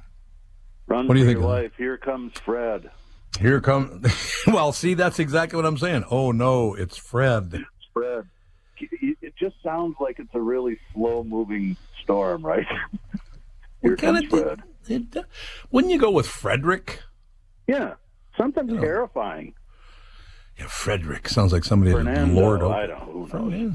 I like so many of these storms, they run out of names. How are you doing? Marvelously well. Things are good. Good. Looking forward to going to see my dad tomorrow. It's been a long time. It's been almost 2 years. So what? Almost 2 years. Oh, I suppose with COVID, yeah. you haven't seen your family. That's true. Yep. So I'm looking forward to that. So I will not be on the air tomorrow. I think Pat's going to play one of our pre-recorded gems. I'm sure everybody will look forward to that. When I think Doug Sprinthal, I think pre-recorded gems. I will tell you that. There's no doubt about it. Well, let's do a live one here. We talked about this yesterday, and I got a few phone calls just for more explanation. Walzer Care is something that we've been doing for quite a long time, and it is free with cars bought from the Minnesota dealerships, all new ones, and about 80% of the used cars. And it's a powertrain, a 10-year, 150,000-mile powertrain warranty, and that's what's a little confusing to people. Think of it as major medical coverage. So if the head cracks or a piston fails or a major engine failure or transmission, all that sort of stuff is covered. What is not covered is more minor things. If the radiator leaks or the radio goes bad or something like that, that may be covered under the factory warranty, but it's not covered under Walzer Care. So it's really to protect people against catastrophic failures. And we do have a few, not that many. Cars are really well made, but every month we have some pretty big repair bills that Walzer covers. It's good anywhere in the United States, so you don't have to service your car at Walzer. We prefer that you did, obviously, but if you move out of state or even if you're in town and like to do your own work, you just got to keep your receipts, keep records of the repairs that you do to your car, and you'll be covered for 10 years or 150,000 miles, and it's free. That's phenomenal. I just put everybody to sleep, didn't I? They're like, no, I think, that's great news, I think. I think it is. It's cool. And I'll tell you a quick story about it. Last winter, I got an email for a woman. She goes, I need some help. Transmission went out on her Rogue. It's like $6,000 to repair.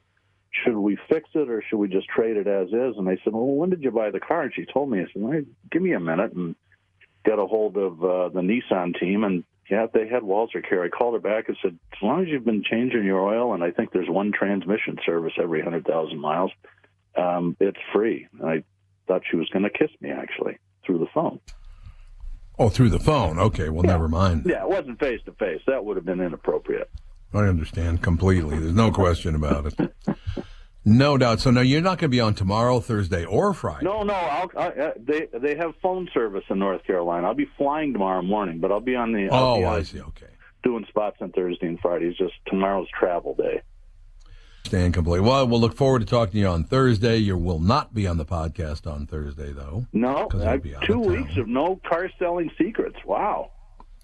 So it's going to be this Thursday and next Thursday? Well, you're gone next Thursday, aren't you? Am I? I don't know. No, not next Thursday. A week. No, it's 2 weeks from this Thursday. Oh, okay. All right. Well, or Friday. Now that we've got our schedule figured out in front of a couple 100,000 people, I'll just hang up and I'll go change mine. I think it's a good plan. No, I don't. Catherine handles that stuff. I don't know where I can't find my ass with both hands. Let's be honest. I'll call Catherine later. Oh, there you go. All right. All right. Yeah, make it 11. Okay. Shot at my wife there. All right. Thanks, Pally. Have a great day, everybody. See ya. Have a great trip. Say hello to everybody for me, if you would. Be wonderful. If you ever hear this when answering the phone, hang up, especially if it's asking a simple question that you can answer with a yes. According to the FCC, scammers and robocall companies often use simple responses to identify potential targets, and it's not just your voice. This also includes asking you to press a button to remove you from a call list. Interacting with these prompts in any way is how spammers find out your number is real, which they can then use to begin spamming you more often. So even if you push one to disconnect or whatever the hell it is, don't do anything. Just hang up on them. Mm-hmm. That's it. And it's getting worse. You guys have this feeling that it's getting a lot worse instead of better. Yeah, and it's getting more invasive. Yep. We said again, man, digital is going to destroy the world because we have no control over any of it because there's just too much money to be made, so they don't want to control it. Yes, scumbag sons of bitches. You heard me. People get tattoos for lots of reasons, but if you're just trying to be as unique as possible, maybe don't go with one of these. Google Trends put out a list of the top tattoo designs we've been Googling this year. Well, what could possibly beat an anchor, right? A lot of people get anchor tattoos. Or mom. Mom, that's a good one. Or born to raise hell. Oh, no, that's only that one guy who killed, 20 women or something? Oh, yeah, that's right. Did he get those on his knuckle? Or no, that was... No, that was a different guy. Yeah, that was a different serial killer. They like the born to raise hell tattoos. But when I got my first one in St. Roberts outside Fort Leonard Wood, Missouri in 1984, when you walked in, there were about 5 tattoos you had to choose from. There was the American flag, the anchor, had the eagle, sure. Right? Mm-hmm. You know, I think there was a Grim Reaper up there, and then the mom tattoo. And then there were, all the Chinese designs, the dragons and various, because China had been doing the tattoos for centuries. Before that, they they'd bulked up on a bunch of designs, but obviously it's your imagination.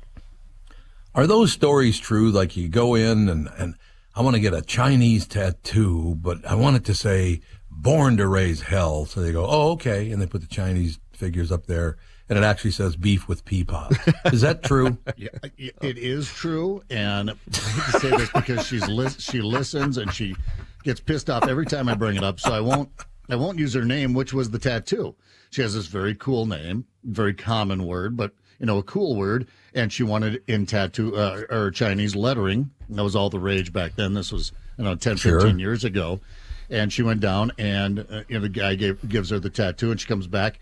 My buddy at the time is dating, now married with several children, to a Chinese lady, and she says, "Why do you have the number 13 tattooed on you?"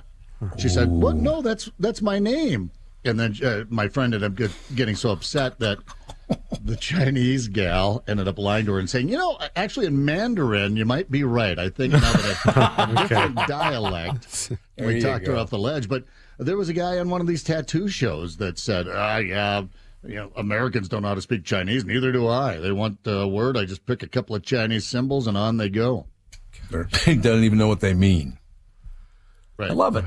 Man, what the hell? Barbed wire was very trendy for a while. Oh, that's right around the bicep. That's true. Yep. A few classics made the list. There are also a few surprises. Now, these are the Google Trends put out a list of the top tattoo designs we've been Googling this year. Any particular order? No? Nah. All right. Butterflies. They've been popular for a long time, and lots of celebrities have them.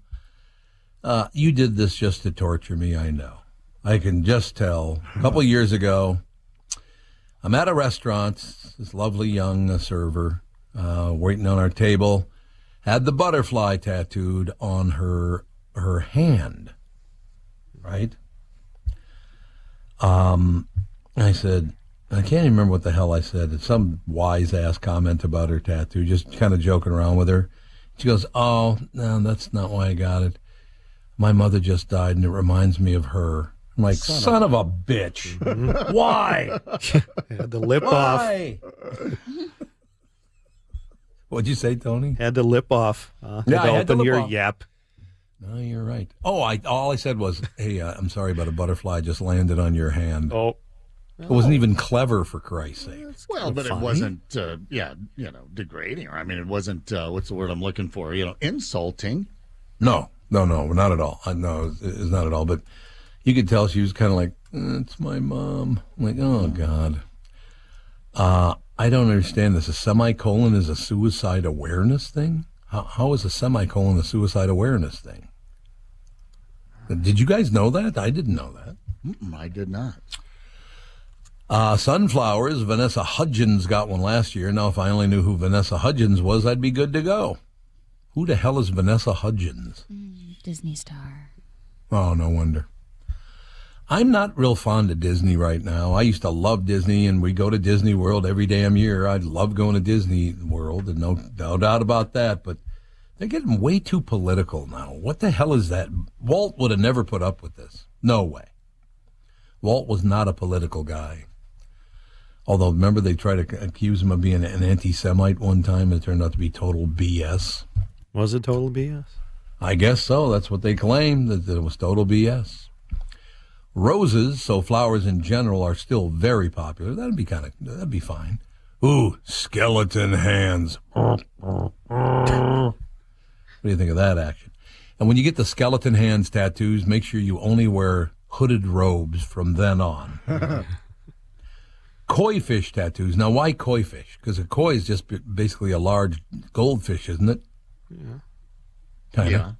Yeah, I don't know why you'd want to put a carp on you, but it goes back to that whole Chinese thing. They're very colorful, and you can throw a lot of people like colors, a lot of colors in there. That's true. Snakes are big. Medusa. Ooh, so another snake-related one. There you go.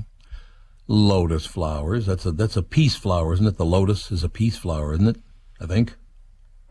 The sign of the lotus. So. Well, a lot of these are just the same old. I'm not seeing anything new on here. I think there might be something pandemic related. Yeah, could be. There, and then the final one is a cross tattoo.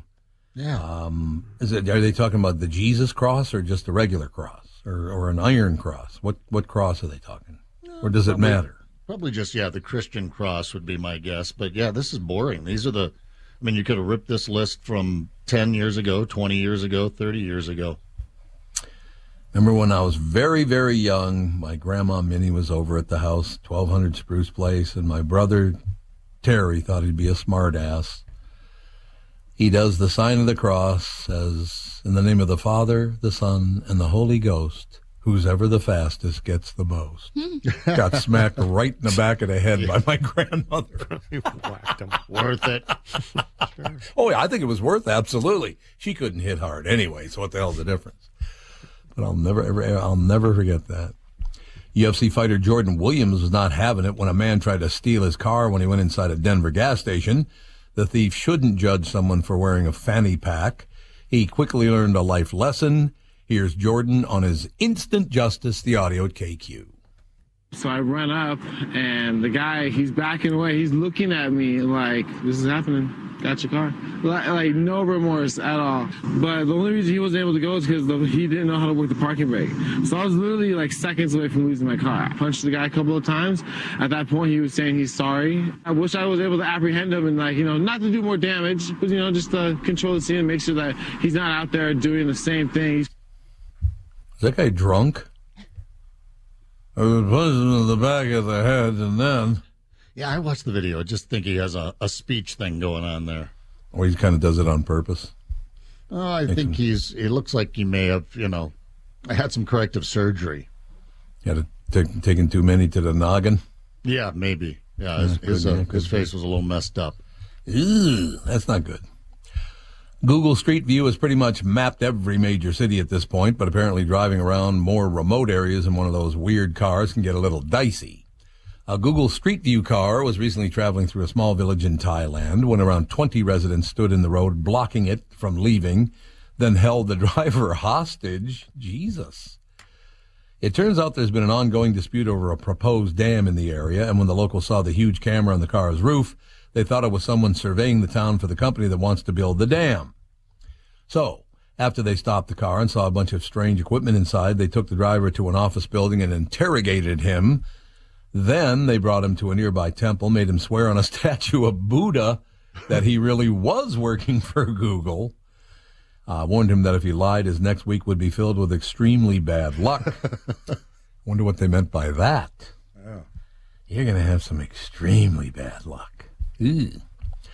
Apparently it worked because they let him go and issued one of the most all-inclusive apologies you'll ever hear. Quote, "We apologize to the official, to Google, as well as to the Thai people throughout the nation and to the citizens of the world." We apologize to the citizens of the world. I love it. It works for me. So I suppose, they just thought they saw the camera on the roof and thought, well, this guy's doing the surveillance part of it, I guess, or figuring out what the hell goes where.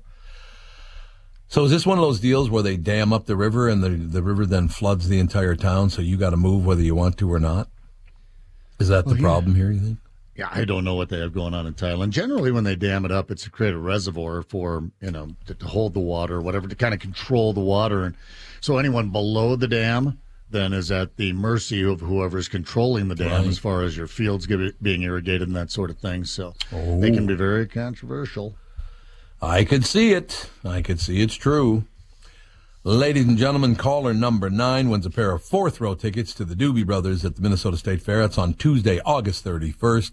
Tickets furnished by the Minnesota State Fair. Caller number 9 wins a pair of fourth-row tickets to Doobie Brothers, Minnesota State Fair, Tuesday, August 31st.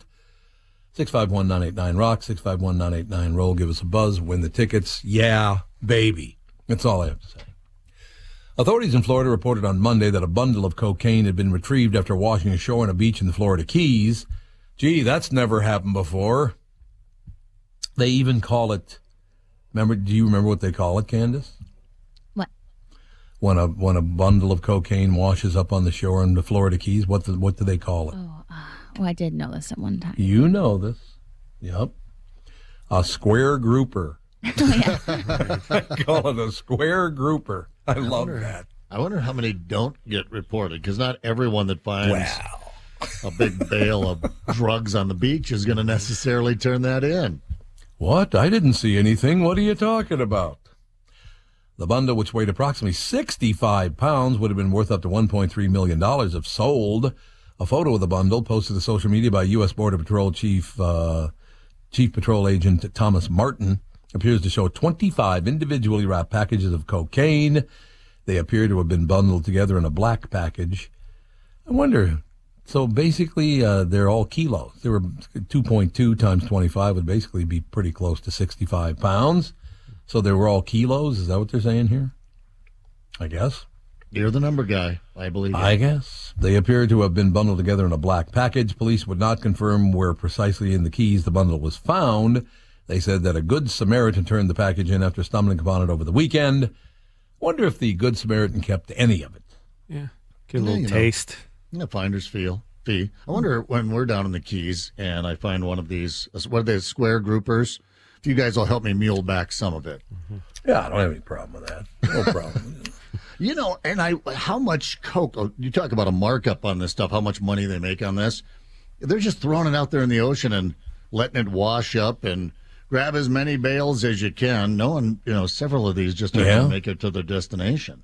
Oh, no, I'm sure lots of them never got close to their destination. People just taking them home with them, I guess. You wonder, because they did open the package, so you wonder if maybe a couple of them disappeared. Who the hell knows? You'd have to move that. You and your buddies can't do 60-some pounds of cocaine. Right. And that's the part that would make me nervous. When you start moving drugs around, I wouldn't be nervous about the police either. No, no. Nervous. No, you're right.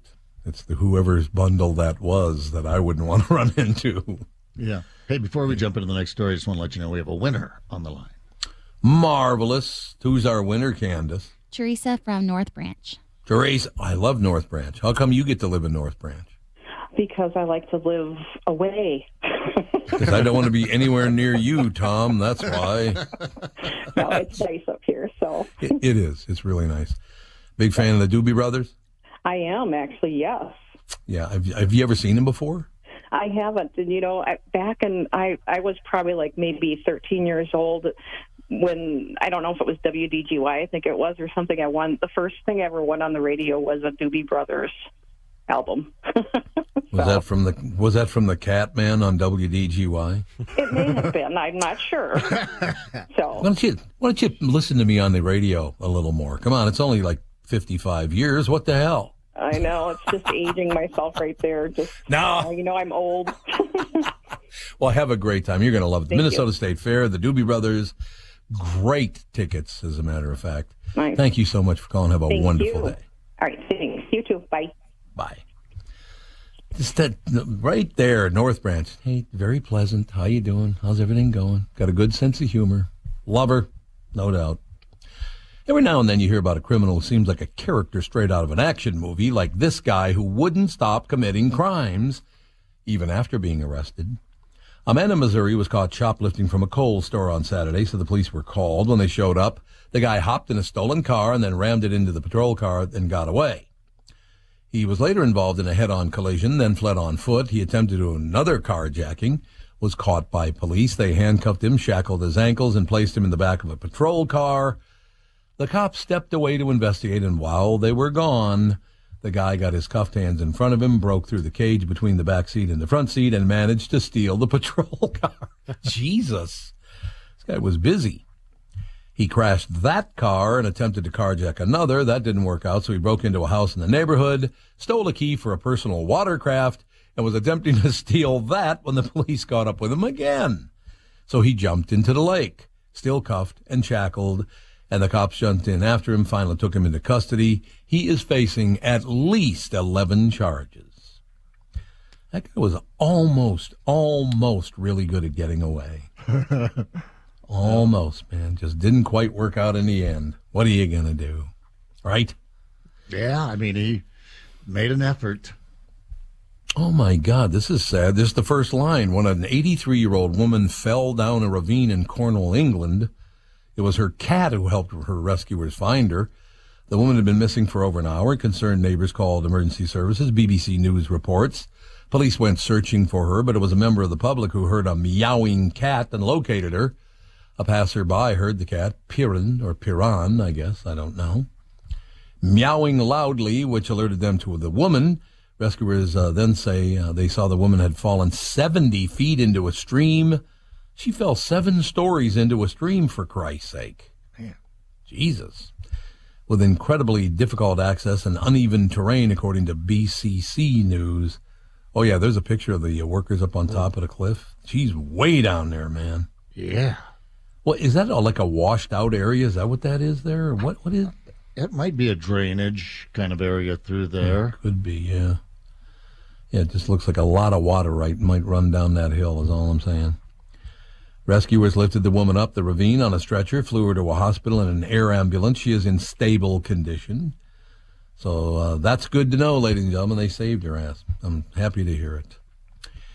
If you can hold it for a little while longer, there's a really nice bathroom just a few hours from where you live. Cintas, is it Cintas or Cintas? I don't know.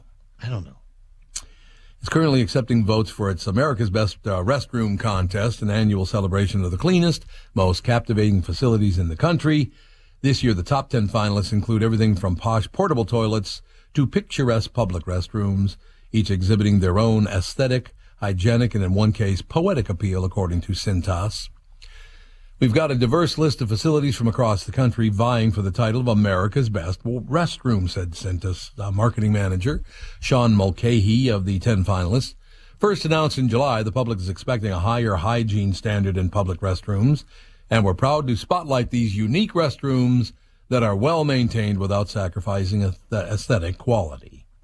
You're that involved in toilets. Plus, the more stuff that's in there, the more... I mean, is anyone going to sit down on a couch in a bathroom? No. Oh, God, no. We'd want to be the judge of that. That's true. Stick your head in the toilet and see if you like it. What do you say? Nope, I'm good, ladies and gentlemen. Holy Christ, it's 7:53 already. 7 minutes till 8 o'clock at KQRS. A little news, a little information. We'll be right back after this word from Walzer, KQ. Actually, we did do Walzer already because Dougie was on. Mm-hmm. That works. No problem.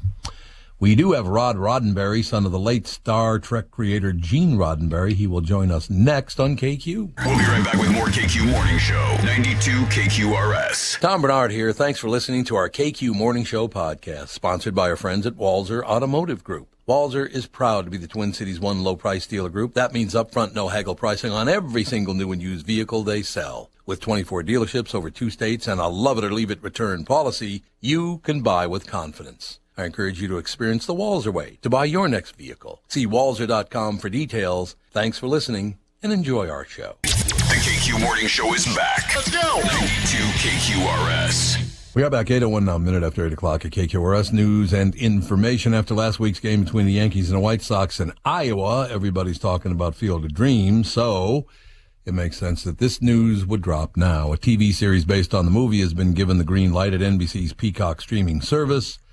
Not much is known about it yet, except that it's being developed by Mike Schur, the guy who created The Good Place. His other credits, it doesn't matter because Rod is with us now, so that's good. But Field of Dreams TV show, that could be good. Depends on how they do it, I suppose.